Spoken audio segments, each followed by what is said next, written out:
Nós estamos recebendo no nosso escritório a família Yared, Cristiano Yared e Gilmar Yared. São pais do Gilmar Rafael Yared, que faleceu naquele crime de trânsito que ficou conhecido nacionalmente em maio de 2009, aqui em Curitiba. É final de ano, estamos terminando 2011, e é um momento para fazermos uma espécie de síntese do que aconteceu de maio de 2009 até hoje. Uma caminhada muito difícil para as partes envolvidas, e nós, como profissionais, temos sido questionados publicamente, porque é uma causa paradigmática, uma causa que veio para ser um divisor de águas no Brasil. Infelizmente, com a família Yared, uma família bastante conhecida no Paraná, mas a vida nos tangeu a momentos de dor e nos tange hoje este momento também de prestação de contas, porque parece às mães brasileiras que esse filho não era só teu, Cris. Parece que esse filho é de todas as mães brasileiras. E você percorreu o Brasil e mostrou a tua indignação com o Gilmar. E hoje muita informação desencontrada. Então é o momento de fazermos assim uma análise. 2009, vamos falar um pouco de 2009. Como foi aquele ano de 2009 para você e para o Gilmar? Foi muito difícil, doutor Elias. Nós passamos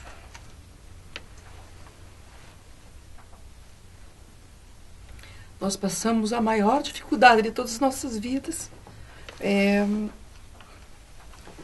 Foi arrancado da nossa família, do nosso meio, bem maior que a gente tem, que são os filhos, né? E o Rafael era um bem muito precioso, muito precioso. E tem sido muito difícil todos os dias, não tem sido fácil. Nós agradecemos a sua luta, a gente sabe que é incansável. As famílias todas que lutam conosco, as pessoas que entenderam que a bandeira que hoje a gente levanta é pelos filhos vivos, né? Porque os filhos mortos não precisam de justiça. A gente sabe disso, doutor Elias, que a justiça é para nós que precisamos todos os dias, que convivemos todos os dias com a vida e sabemos que a justiça é pelos nossos filhos vivos. Então não tem sido muito fácil, não. Na realidade não tem sido nada fácil. Eu tenho visto meu esposo, a minha família, os meus filhos, e a gente luta todos os dias contra a dor da perda, a conscientização de que temos que continuar. E o que nos dá assim alento e esperança é que o país está mudando, está tendo punição. Precisa ter punição. Nós precisamos que esses jovens que não conseguem não conseguem absorver a educação que os pais dão, que eles entendam que direção e bebida são igual a água e azeite, não se mistura, né? Que não se deve pegar carona com quem bebeu, que a gente tem que usar cinto de segurança. E essa é uma luta de todos nós. Acho que é a luta da família brasileira, de pais e mães que sonham, né? Que sonham criar seus filhos, ter seus netos. Gilmar, você, esposo de uma mulher maravilhosa, de uma mãe exemplar, e evidentemente tem um dom da palavra. Cris Yared hoje é sinônimo de alguém que se comunica, verbaliza muito bem o seu sentimento. Aliás, é contagiante ver a Cristiane contando suas desditas pelo Brasil. E você, Gilmar Yared, eu sei que você é solidário em todos os momentos, você esteve presente, inclusive com a mãe e com a família do outro jovem que também perdeu a vida. Qual a sua impressão a respeito desse tema, violência no trânsito? Como pai, eu posso dizer que no Instituto Médico Legal, quando lá estive, passei por um momento muito difícil. E quando conversando com o perito, ele me entregou o iPhone do meu filho, documentos, o dinheiro. Quando eu falei que gostaria de reconhecê-lo, o perito colocou a mão no meu ombro e disse: eu tenho 15 anos de profissão, eu nunca vi nada igual. Foi uma tragédia muito grande. Eu pediria que você não o reconhecesse, que mandasse outra pessoa, porque como pai, o que ele quis dizer é que eu não poderia, sabe, ver a maneira como ele ficou, o estado que ele ficou. Então é muito difícil você conviver com isso. Um pai sonha os sonhos de seu filho todos os dias e você perdê-lo da maneira como foi é muito trágico, é muito doloroso. E a gente convive com essa dor, com a esperança dele ser punido, do ex-deputado ser punido, para que casos como este não venham a acontecer mais. Esta é a nossa luta. Bom, 2009, então, já iniciando aqui uma retrospectiva, uma síntese, 2009 foi o ano da perda, o ano da tragédia, mas foi o ano também do inquérito policial. Delegacia de Trânsito de Curitiba, delegado Armando Braga, e já com designação do Tribunal de Justiça do Paraná pelo órgão especial, porque tinha o ex-deputado e era deputado na época foro privilegiado, foi incumbido pelo tribunal do inquérito, foi nomeado pelo Ministério Público um representante para estar no inquérito policial, foi o Dr. Rodrigo Chemin, nos acompanhou. Então 2009 foi o ano do inquérito policial. Foi o ano em que nós pedimos a cassação do mandato do ex-deputado e que depois ele vem e renuncia para evitar a cassação. Foi o ano em que o Ministério Público do Paraná ofertou denúncia contra o ex-deputado por duplo homicídio doloso eventual, na forma qualificada. O juiz da vara do júri, da segunda vara do júri, aceita a denúncia e designa a audiência para o início de 2010. Enfim, vem o ano de 2010. 2010 foi o ano do processo judicial perante a segunda vara do júri de Curitiba.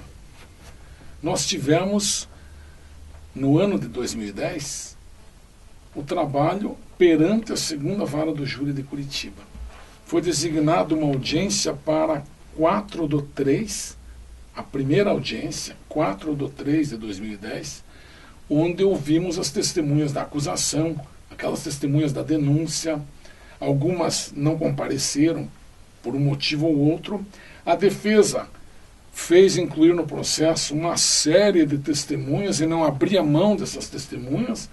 Várias capitais e cidades grandes do Brasil, nós fomos obrigados a percorrer com a ajuda de colegas para cumprir essas precatórias. Inclusive, alguns estados encontramos dificuldades, porque o judiciário estava em greve em alguns estados. Tivemos alguns problemas. 2010 foi o ano do processo penal.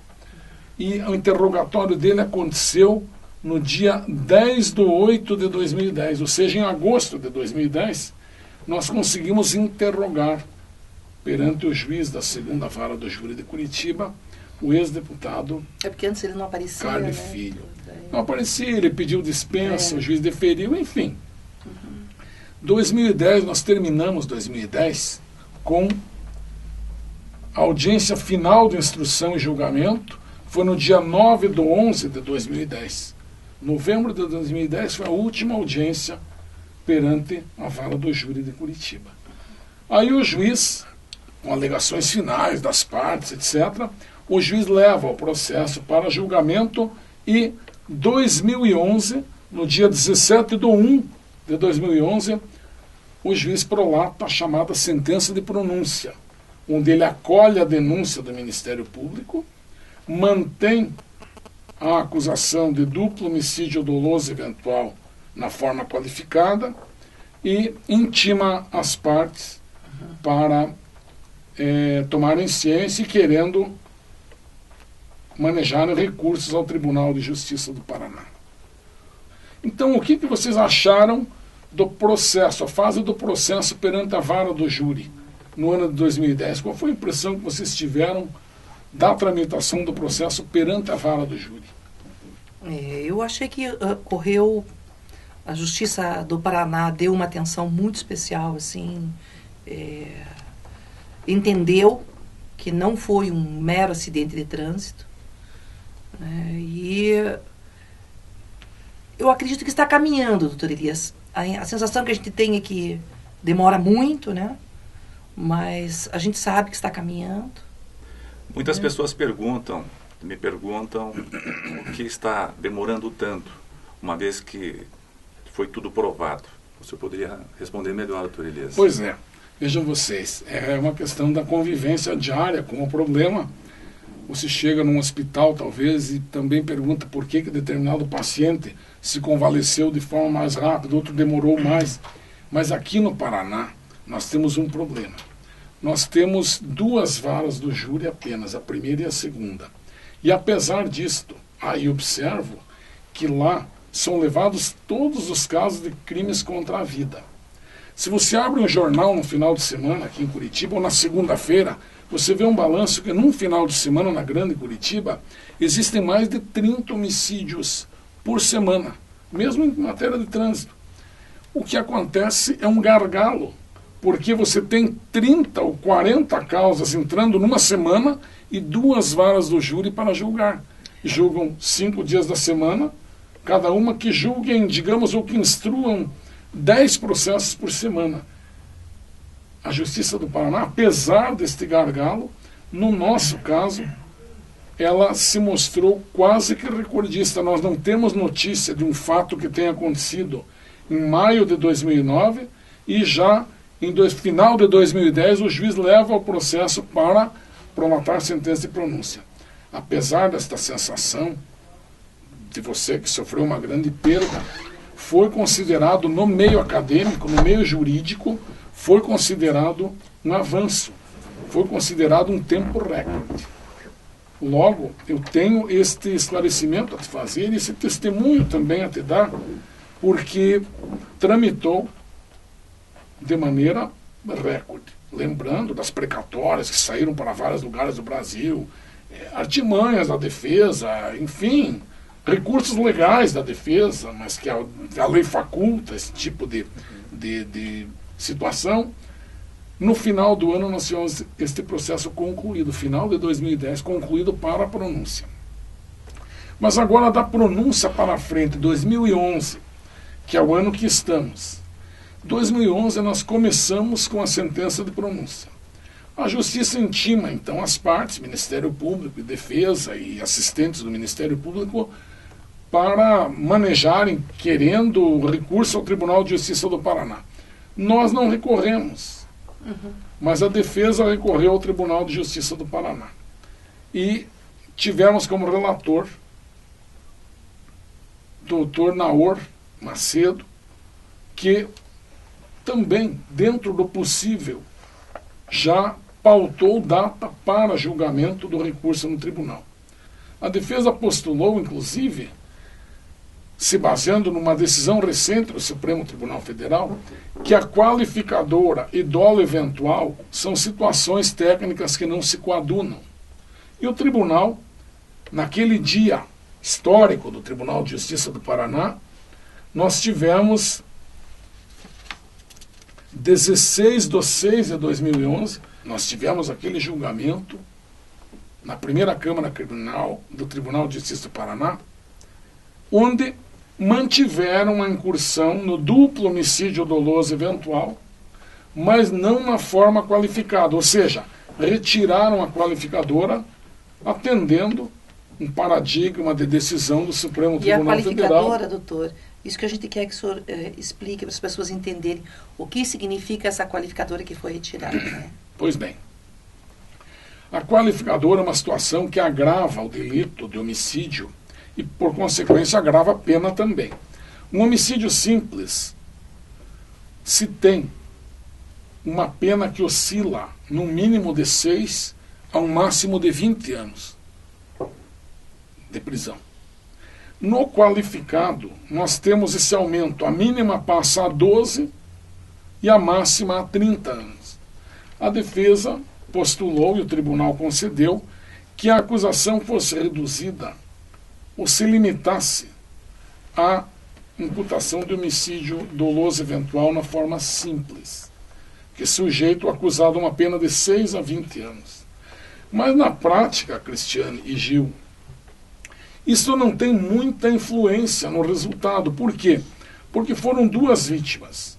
Neste caso, a legislação impõe que toma-se a pena para um crime e pode ser aumentada em até 50%. O que acontece? A pena de 6 anos, mínima, passa em tese a ser de 9 anos. E a máxima de 20 passa em tese a 30. Logo, de 12 a 30 para o qualificado, que era a imputação original, para 9 a 30 na atual situação, não muda muito o quadro. O que importa é que é mantida a acusação de duplo homicídio doloso eventual, sujeitando o acusado a julgamento pelo tribunal do júri. Desta decisão da primeira Câmara, estou falando agora de hoje, final de 2011, o Ministério Público interpõe um recurso chamado embargos de declaração, onde ele objetiva, pela leitura que fizemos, a reinserção na acusação da qualificadora do delito, ou seja, o Ministério Público do Paraná não quer que ele vá a júri com uma pena de 9 a 30 anos, como ficou hoje. O Ministério Público pretende reincluir a qualificadora para que ele seja levado a júri e submetido a uma pena de 12 a 30 anos. E possivelmente o Ministério Público vai interpor recurso especial para Brasília. Como a defesa também já manejou o recurso especial extraordinário. Isto, em termos de hoje, nós estamos aguardando a subscrição do acórdão, a publicação do acórdão e 15 dias que transcorrem para que a acusação e defesa interponham os recursos que entenderem cabíveis. Então, 2009, inquérito, cassação e renúncia. 2010 foi o ano do processo perante a vara do júri de Curitiba e 2011 foi o ano do processo no Tribunal de Justiça do Paraná. E 2012, doutor Elias, o que espera desse processo? A expectativa agora, dentro de um cálculo de probabilidades, é a seguinte. Estamos prestes ao recesso judiciário de 2011. Talvez o acórdão seja publicado ainda e comece a contar prazo. Mas entramos em 2012 com o processo se encaminhando para a mesa do vice-presidente do Tribunal de Justiça do Paraná. De posse do processo, o vice-presidente do Tribunal de Justiça do Paraná prolata um despacho onde ele admite os recursos, manda processar os recursos, dá seguimento aos recursos, ou ele dá um despacho negando o seguimento aos recursos. Em caso de admissão, o processo sobe para Brasília, vai para o STJ, que vai analisar, ou, eventualmente, para o Supremo Tribunal. Caso o vice-presidente negue seguimento aos recursos, cabe um último recurso de agravo. A parte que entender que foi, digamos, agravada em sua situação, que a decisão causou algum prejuízo para a sua posição no processo, entra com esse recurso, que é analisado diretamente pelo ministro a ser sorteado num dos tribunais. Quanto tempo, doutor Elias, essa quantidade de petições, né, que vão... Quanto tempo demora isso tudo? Isto é importante, esta nossa conversa é importante, porque mostra também a vocês o grau de dificuldade dos advogados brasileiros trabalhando em processos. A família, claro, quer uma justiça imediata, mas existem essas possibilidades todas. Para a sua pergunta, eu responderia com uma perspectiva de que janeiro, recesso. Fevereiro, março, nós poderemos ter esse despacho do vice-presidente. E dependendo do despacho, o julgamento poderá, mesmo com os recursos a Brasília, o julgamento final, digamos, a martelada final da justiça poderá acontecer ainda no primeiro semestre de 2012. Qual martelada? A martelada dizendo: este caso vai ser julgado pelo Tribunal do Júri de Curitiba. E a nossa expectativa é que esse júri possa ser pautado para o segundo semestre de 2012. Então, maio do ano que vem, fará 3 anos a tragédia que ceifou a vida do filho de vocês. Com toda a luta de vocês, eu debito essa luta a vocês, da família, com todo o empenho da justiça, e falo empenho porque nós acompanhamos o processo e não há quem não esteja interessado em que ele tramite de forma célere. A Justiça do Paraná foi bastante pronta, o Ministério Público do Paraná foi bastante pronto também, verificou-se uma prontidão no sentido de atenção a este caso. Eu creio que nós possamos liquidar este caso em 2012. Essa é a nossa expectativa. O processo, tudo dando certo, poderá ser julgado no segundo semestre pelo Tribunal do Júri de Curitiba, segundo semestre de 2012. Agora, perguntas como: pode a parte interpor habeas corpus tentando desclassificar de doloso para culposo? A resposta, em princípio, é não, porque a tradição de julgamentos, toda uma jurisprudência nacional se formou no STJ e no Supremo dizendo o seguinte: se existe pronúncia de alguém para ser julgado pelo júri e se fala em dolo eventual, a única instância que tem competência legal para dizer se foi culposo ou doloso eventual é o Tribunal do Júri. Logo, nada vai poder abstrair do Tribunal do Júri o julgamento desta causa. Creio que nada vá atrapalhar o andamento desta causa. Estes outros procedimentos, um outro precedente que a Justiça coloca há alguns meses, de um caso que era dolo eventual e que o Supremo Tribunal, num habeas corpus, teria desclassificado para culposo, é algo bastante atípico, mas pode, um caso, não ser doloso eventual e ser culposo. E o Supremo ter entendido assim. O nosso é exemplo clássico de dolo eventual. Nós temos todos os componentes corporificadores de homicídio doloso eventual. Eu creio que nada vai abstrair do Tribunal do Júri a apreciação desta matéria. Eu digo a vocês, familiares, claro, a gente se aproxima, sente a dor da perda, a gente está próximo da família, o advogado é, de todos os protagonistas da justiça, aquele que está próximo das partes. E os conforto, talvez, com essa notícia de que o processo no Paraná foi um dos recordistas em rapidez, apesar de estarmos imaginando que ele tenha demorado, para que todos reflitam também com a questão de mais varas, de mais... A justiça tem que crescer. O Brasil cresceu e a justiça não cresceu. Que se tenha mais investimentos na justiça, mas com todo esse contingente de processos, o nosso acabou tendo uma tramitação bastante veloz, digamos assim. Então, eu quero, com isto, ter por explicado o andamento atual do processo. Este material gravado serve para que pessoas dirimam suas dúvidas com ele, porque também nos bastidores de um processo como o de vocês, há muita fofoca, há muita conversa, há muito mito, há muita lenda, há, assim, crenças em torno que não são científicas. O que nós estamos reportando, os senhores, hoje aqui, é a realidade do processo frente à lei brasileira e frente ao nosso judiciário. chegará em breve o dia do julgamento desse caso.